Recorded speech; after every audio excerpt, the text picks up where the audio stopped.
మనకి మరో breaking అంతుంది. TVK chief Vijay ను సిబిఐ విచారిస్తోంది. కరూరు ఘటనకు సంబంధించి ఎంక్వైరీకి హాజరైన ఆయన్ను అధికారులు ప్రశ్నిస్తున్నారు.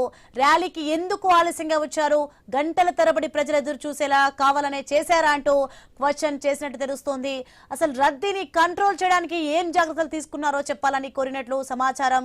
బాటిల్స్ విసిరడం వల్ల గందరగోళ పరిస్థితులు ఏర్పడతాయని తెలియదా అని ప్రశ్నించినట్లు టాక్ నడుస్తోంది. ఇక ఘటనకు సంబంధించి టీవీకే తీవ్ర ఆరోపణలు చేస్తుంది. కుట్ర దాగుందని అనుమానం వ్యక్తం చేస్తోంది. దీనికి సంబంధించి సిబిఐ ప్రశ్నించినట్లు తెలుస్తోంది. అసలు ఈ ఆరోపణలకు సంబంధించి మీ దగ్గర ఆధారాలు ఉన్నాయా అని క్వశ్చన్ చేసినట్లు సమాచారం. రైట్, ఇదే అంశానికి సంబంధించి మరింత సమాచారం మా ప్రతినిధి గోపి ఫోన్లో అందిస్తారు. ఎస్ గోపి.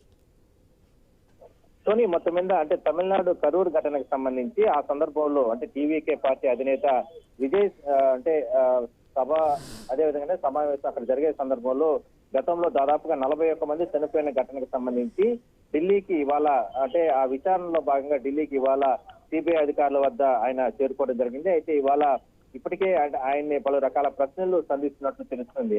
అయితే ఇందులో ప్రధానంగా ఏరా అంటే మొదటి నుంచి కూడా కొన్ని అనుమానాలు, కొన్ని ఆరోపణలు అనేది టీవీకే పార్టీ నేతలు చేస్తూ వస్తున్నారు.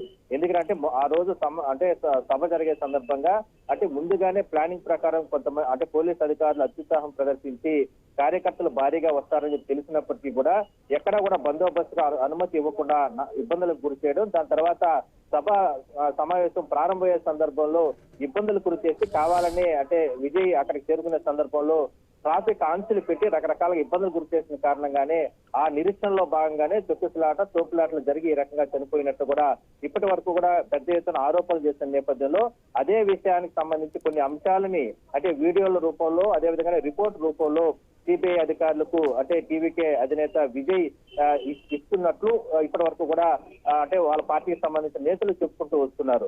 ఆ రకంగానే ప్రస్తుతానికి అంటే విచారణలో భాగంగా అధికారులు అడుగుతున్న ప్రశ్నలకు సంబంధించి మాత్రం ఆల్రెడీ ప్రిపేర్ చేసుకున్నటువంటి అంశాల ప్రకారమే ఆయన రిపోర్ట్ ఇచ్చే అవకాశం అయితే ఉంది, కంప్లైంట్ ఇచ్చే అవకాశం అయితే ఉంది.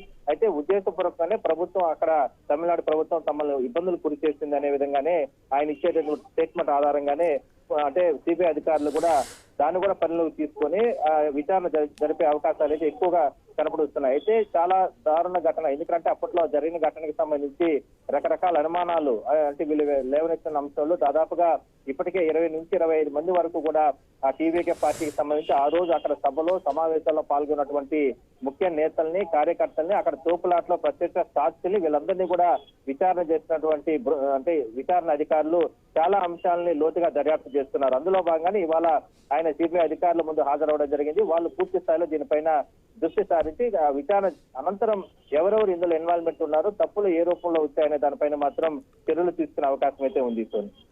Right, thanks for the information Gopinath.